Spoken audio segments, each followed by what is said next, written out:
Welcome to the Change Hub podcast, where empowering midlife conversations happen with Tina and Shana. Together, we promise to dive deep and explore everything from emotional well-being, physical health, personal growth, and the dynamic changes in our relationships. We believe midlife isn't a crisis, it's an opportunity to turn difficult conversations into the best is yet to come mindset. Welcome back to the Change Hub. I'm so excited for today because we have a special guest with us, Alyson Loney, and she is an expert in anxiety and stress and a whole bunch of other things. And I'm excited to drill her brain and figure out ways that she really helps her clients. So welcome, Alyson.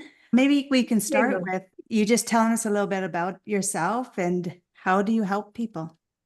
Yeah, thank you for having me. First of all, thank you very much. I love the Change Hub. So we'll start there.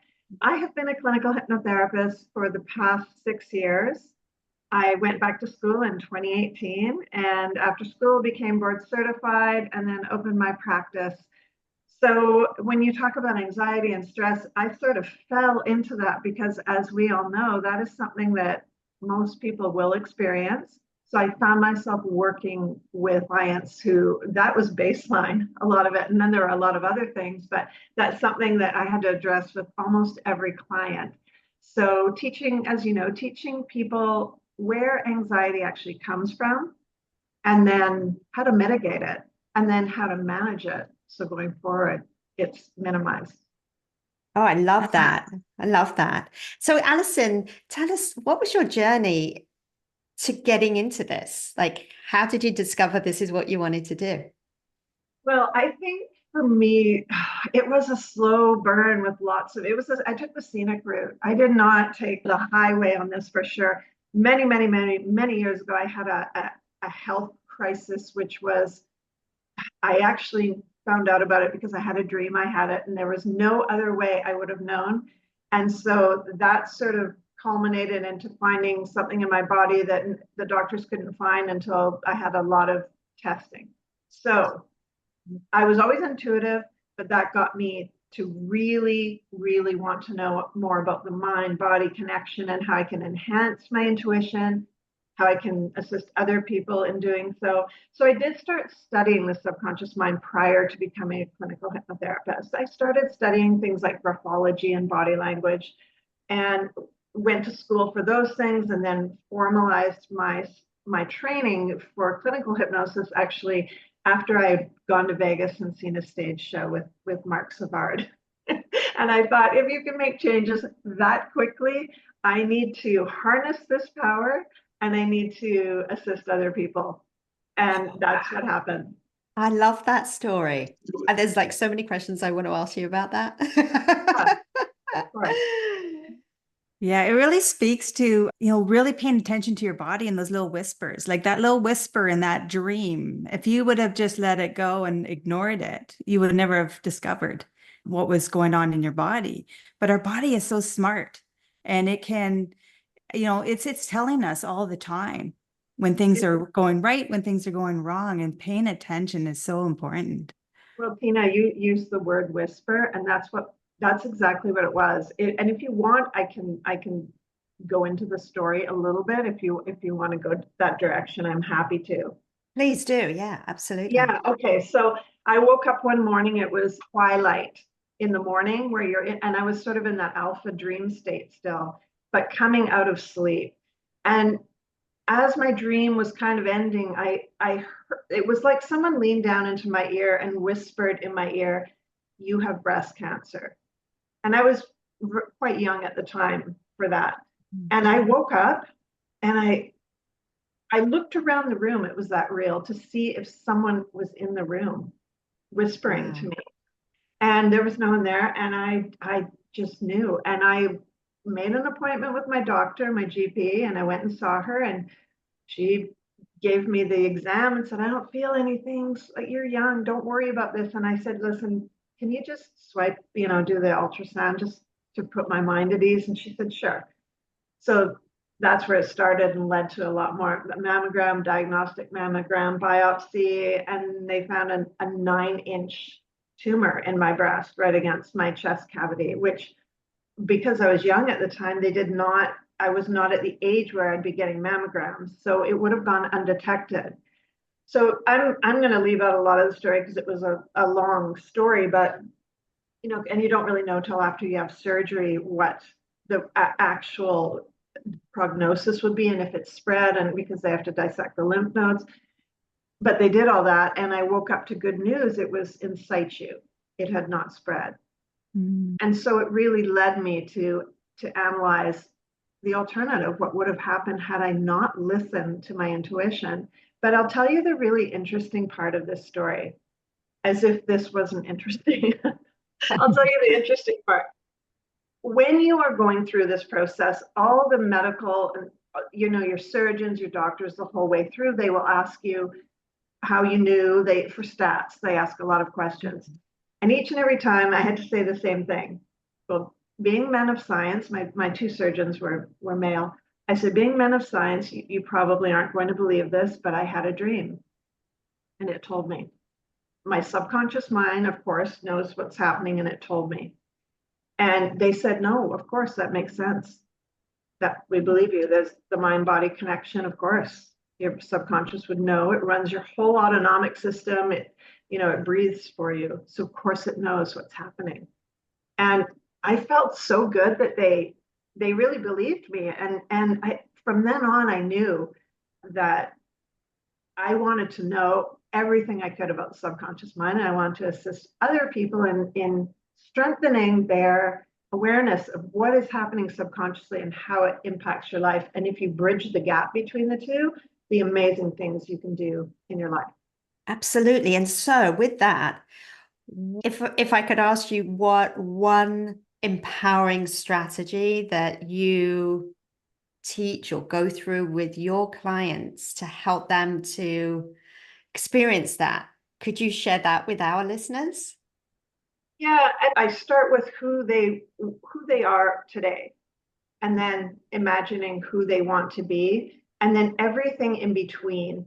And then once I sort of get them in their mind-body connection where they can feel everything and almost see everything, it really strengthens their intuition. And then I take them from where they are to, the journey is to who they want to be, and they're visualizing it the whole way through. So they kind of step into that person. But with that comes a strengthening of the intuition. And the other thing I'll say, and I'm sure you both do this too when you work with clients, at the outset, I really explained how the subconscious works. And a lot of people don't really know.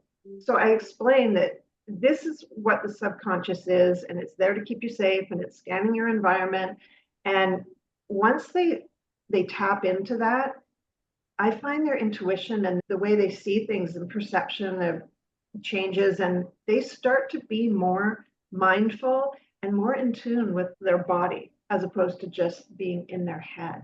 And so to put a fine point on my answer, Shana, I do try and strengthen that mind-body connection. So you're not just here experiencing anxiety, your systems are fully connected. Oh, that is so powerful. I love that. Yes. So if you were to go back, or even if you came across somebody who's maybe on the fence with this kind of information, or maybe just doesn't know that there's a better way, or that they don't have to struggle in certain ways, or just to identify different things that might be going on in their world that they're not really paying attention to, is there some sort of advice that you would give them? Say if working with the subconscious is a really sort of fast shortcut to that. But if you're not there and you're not working with a clinical hypnotherapist, I would say to start with meditation and get into that really quiet zone where you can start to get out of your thoughts and your mind and more into your body, and just sort of scan your body in those quiet moments and check in with it, see if you feel anything, if anything comes to you.